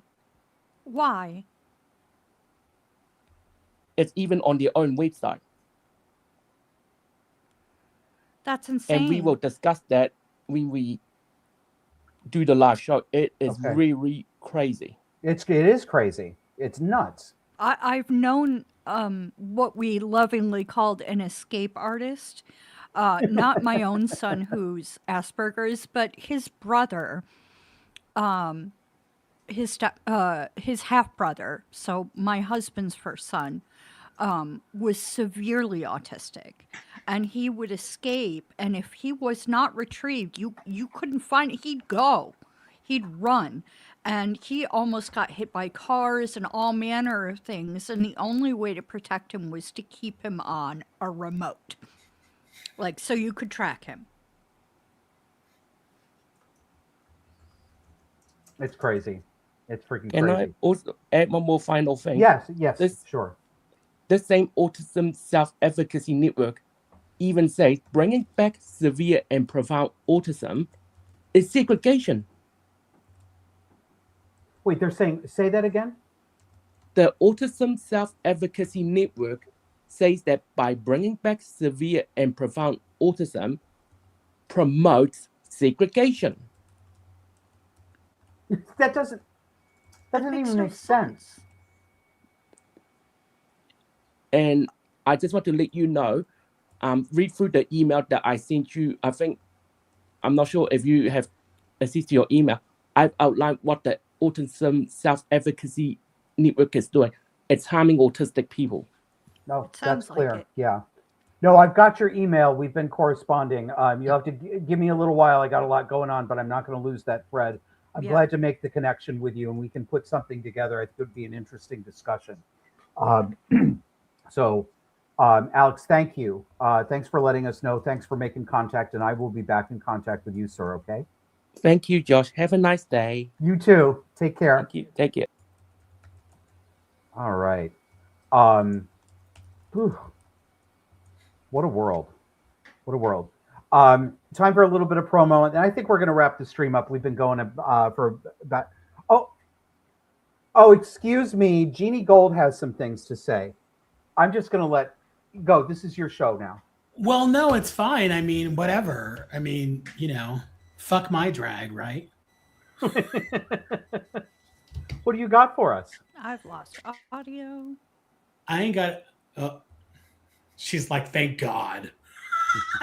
Thank God I can't hear this bitch anymore. Right. I don't have anything. All right, then go fuck yourself. Well, no, I did. Wow. Ellen is hoping that we'll post the link again for the talk.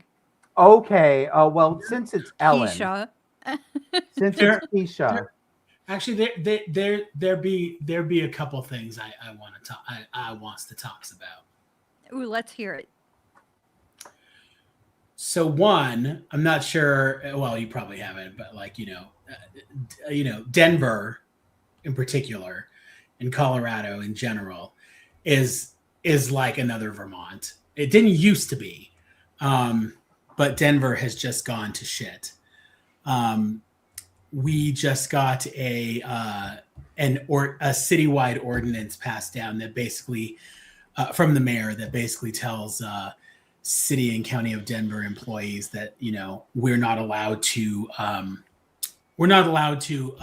work with or assist ICE in any of their things if they come around and want to do something. I know it's so ridiculous. And there are tons of issues with it, but I just had to bring that up. So that's one thing. Second thing, apparently there were like 90 some people who died in not car accidents, but were like hit on a street in Denver.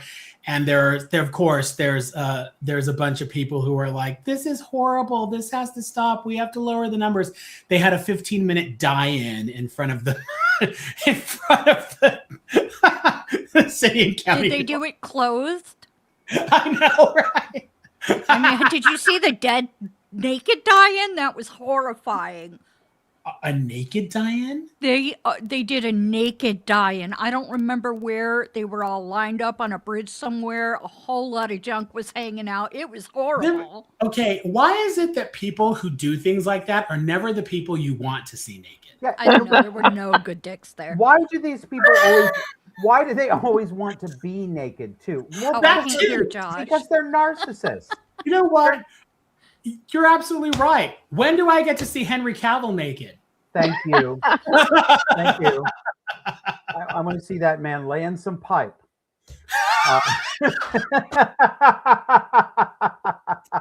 Let me just tell you, when I was at the store before the stream tonight, and I'm constantly misreading things. I'm constantly misreading things. I'll give you two examples. I'll give you a classic, and then I'll tell you how I misread today. So this happened about 15 years ago when I was in the hippie co-op in downtown Burlington. Okay, I will misread things that make no sense at all, but I will not catch that what I read doesn't make sense, and I'll start thinking about it and trying to rationalize it. So I'm going along and I'm looking at the little prepackaged deli foods. I'm like, I'm going to get myself a little gnocchis for dinner, and there's cheese and there's hard-boiled eggs and there's specialty ham and olives, and then I see these dumplings. I'm like, oh, dumplings sound good. Maybe I'll get some dumplings. And they said, I read human dumplings, and then it said next to it vegan, right? Now, this is not okay. You have to understand that when I read the human dumplings that are vegan, it did not occur to me that there was anything wrong with my interpretation. I actually sat there and I puzzled. I'm like, how can they be vegan if they're human? Because humans have meat. And it didn't even occur to me that I was talking about human meat. I was just like, I just accepted that was a thing you had. And then you went, ho, ho, ho, green giant.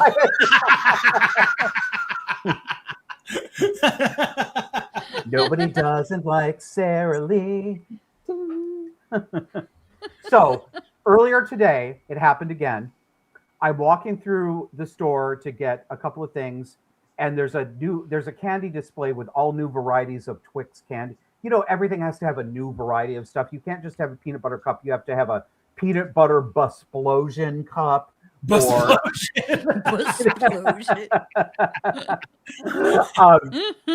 butter, mega blast, awesomeness to the 9th degree. And by the way, I'm just telling you, Ellen, you know what, girl, you need to stop trying to get in here on your goddamn phone or your tablet, because that's why you have problems, and you have problems every week.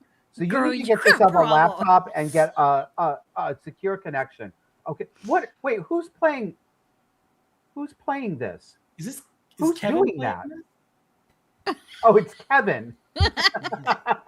He had to do something. Yeah, well, there's no audio. There's no audio on that, so we're just looking. We don't need the audio, really, do we? We don't need it. We can just talk You're over a brave there. ass bitch and you got this. You're a brave ass bitch and you got this. Yes, you do. I hate you, Kevin. Did they just say you're a brave ass bitch? bitch? And you Yeah, I got think so. this? I think that's it.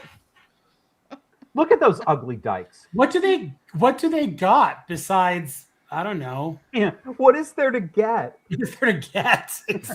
Ain't nothing there I want to get. Oh my God. All right, let's see if we can get Ellen back up in here. Ellen, you're on. Hey. Hi. Hey there. What's up, Ellen? Well, hey, I'm just going to keep it short because, every time I do this, it tears up the stream. But I do have one headphone in this time. So For your we'll one see. good ear. Yeah. Well, I'll start out with, it's actually just two funny things. But first, when we were back talking about the white boomers and stuff like that out protesting and all that stuff. On Crowder, they were showing some of them. They were all about 75 to 80, and they were out protesting ICE. And you know how they like to make a lot of noise so that ICE can't, do their job or whatever. So they show these boomers, and they're out there banging on pots and pans. And the Crowder, Stephen Crowder, I don't know if everybody's familiar with him, but he's a conservative commentator. Anyway, I know Stephen Crowder. So we're watching it, and the pots and pans look real nice. Okay, so they go and look it up, and one of the old women who's just looking out into space like she doesn't even know what she's doing there. They go and look it up. She's banging on a $400 designer pan. She's got her Le Creuset out there and shit. She's got her Le Creuset or Gordon Ramsay. Who knows? But they go and they actually look it up on Amazon. It's just Rachel Ray. It's a $400 fucking pan. She's out there banging on it. All clad, sweetie. All clad. Virtue signal. Oh my God. She's got next week. We've got bitches out there with their KitchenAid. Yeah, exactly. With all the attachments on it, the sausage maker up on the top, all these. But,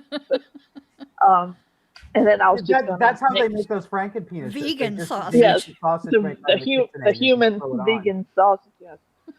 And then I was just gonna make a point about something you said earlier, Josh. Now, I was born and raised in South Carolina, but as a 14-year resident of Atlanta, I can assure you that it is safe to drive around in an interracial relationship. As you know, I'm married to a half Korean or a Timu Korean, as Oh, you Josh are? likes to put it. Yes, I am. My husband's Oh, half I Korean. am new fodder. So I can tell you they're not looking in your car to see who you're married to, but they are looking in your car to see what they can swipe. So To see what? what they can swipe out of your front seat. Oh. That's what they're looking in your car for. But you can be married to who you want down here, and we actually have indoor plumbing now, so that's a plus. So I invite anybody who wants to come down and stay over here. We got a guest room. Come on down if you want to experience the South in 2026. You are my first stop. If I come down south, your house is the first stop I'm stopping at, Ellen. Yeah. Anytime. Come visit. Make sure that I know I was going to ask you to make sure to have a variety of contemporary feminine products, but you're probably still on sanitary belts because it takes a long time for fashion to make its way down. Sanitary. Oh, honey, I had a uterine ablation back in 2019. I don't get no periods no more. I got rid of that. I was like, I ain't having no more kids. Is that when they go in there and they're like, that's when they. Yes, they go in there with lasers and scrapers. Oh, that's what I need for my eyes. I need that tip for my eyes. Yeah, I need that too. Lasix. So they go in Never. Yeah. Never. I will never let somebody actually operate on my eyeballs unless I'm in danger of going blind. Absolutely no way. Nope. No, I've seen the videos where they peel back the front of the whatever you call it, the Ew, don't say it. What is it? Ew. The corona or whatever that part of the eye is, where they peel. I'm like, but cornea. No, what? But yeah, it's quite safe here in the South. Quite hot, but y'all are welcome. If you need it proven, come on down. I'll host you. Thank you, baby. George, tell them you were telling me about this last night. I don't even remember, but it was like some lady who constantly kept having to take the face off her and then reinflate it or something and put it back on. What was it, the whole thing? So I was listening to a podcast several years ago, and there was a story about like this famous transsexual porn star. Her name was Sulka. She was Asian. And Sulka. And apparently she had work done, by some like backroom, butcher in like, Nogales, Mexico or something. Something right over the border, I'd go there for teeth. I don't know if I go there for face. Exactly. Special. Tijuana. The only thing you go to Tijuana for is donkey show, and that's it. But that's right. So anyway, the story was, and the way this person told the story, it's never left me. I laugh at it. Every time I think about it. So the person told this story was like, so apparently they're like, if you look up Sulka, it's a big face. It's a lot of face. That's what they said. It's like the face is like, it takes up the entire like face space. There's more face than space. What else would be more there? Than like, yeah, it's not. Anyway, it's a lot of face. But apparently every 6 months or so, she would have to go back to Mexico or wherever, and they would have to remove the face. So, like, remove the face. Okay, I'm doing this because this is what I imagine. Yeah, and then they would have to scrape out the old silicone and filler. Ew! Put the face back on and re-inject. It's the best fucking story.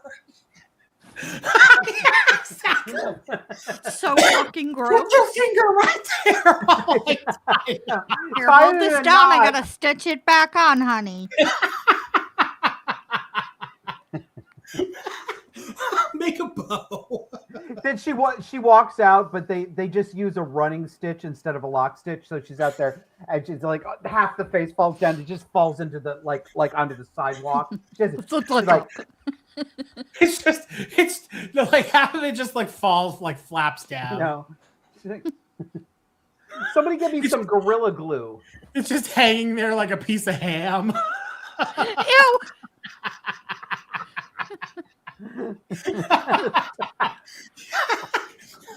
You know, like those memes where like people will put a piece of ham on a dog's face and be like, this dog was severely burned. And it's always a slice of Krakus Danish cured deli ham. It's a slice of Lunchables. the best ham there is. Don't give me the real shit. I want that ham. Yeah, I want that ham too. I love that ham. What do you got here? Oh, is that Walter? I put skin on Big Walter here and worked on his clothes. We're talking about stitch. See, his face is attached. Okay. I stitched that shit on there good. And I just wanted to do a little show and In tell. 6 months, you're going to have to take it off, scrape everything out of it, put it back on. Is Walter a keeper, or are you going to be selling Walter? Oh no, Walter's going to be for sale as soon as he's done, like just a couple of days. So Okay. that's why I'm bringing him out of the woodwork here. Nice. I'm like, hey, Yeah, check if you out guys these want boots. some of my sister's, I mean, just the stuff she makes is, I mean, look at this, you know, but you haven't seen the half of it. It's great. It's great stuff. I'm crazy. I've But his got face one. is stitched off. I've got a comment to acknowledge here. I'm sorry to have taken so long. The Riv 132. Thank you, $5. She says, random interview with the vampire book explores the idea of vampires not adapting to the changing era and not being able to cope with change. Well, that's an interesting way to extend the vampire metaphor, because that's what I think of the cluster bees as. That's like these people, the civil rights baby boomers. They just can't adapt to the change. Yeah, Gen X is like their adrenochrome. They just keep staying in Congress, you know? Right. Oh my gosh. All right. No, What was we're that? getting crazy. What did Ellen say? Uterine ablation? Yeah. I was going to say that's like the name of a metal band. Keisha and the uterine Ladies and ablations. gentlemen, uterine ablation. They opened for that girl band Camel Lips. It's a moose knuckle. So that was their first album. Right. Ellen, Keisha, you just asked me if I take commissions, and I do, girl, I do, but I'm slow. And I stay in my wheelhouse.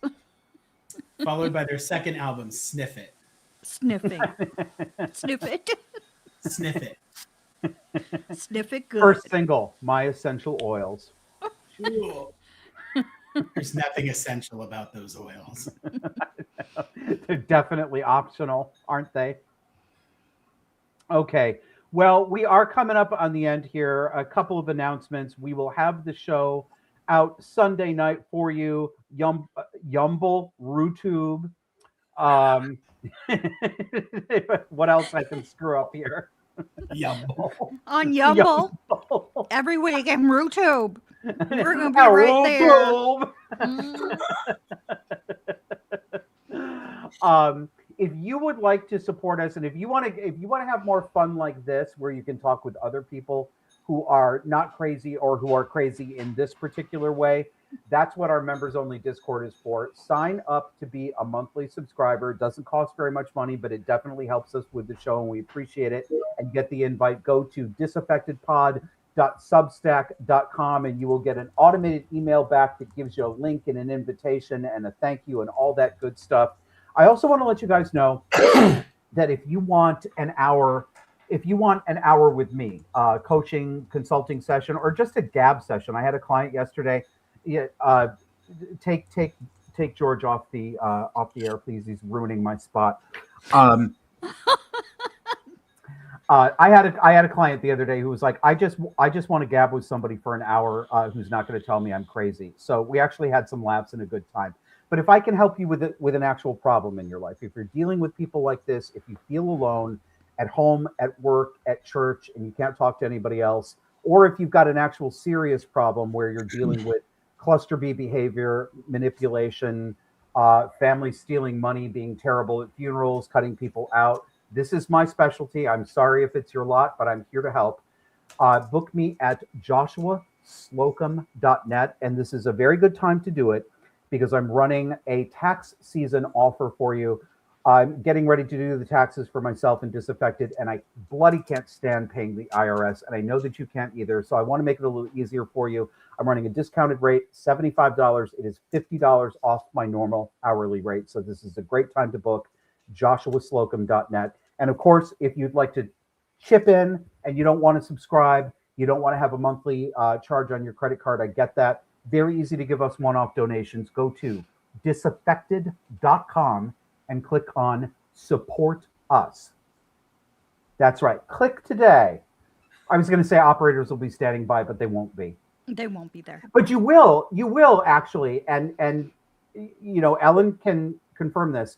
When you get donate, you do get a personal email from me. I do write to you and say thank you every time. So love to hear from you. Thank you for your support. We will see you again next week for the live stream. Thanks, George. Thanks, Jess. Thanks, Kevin. See you guys later.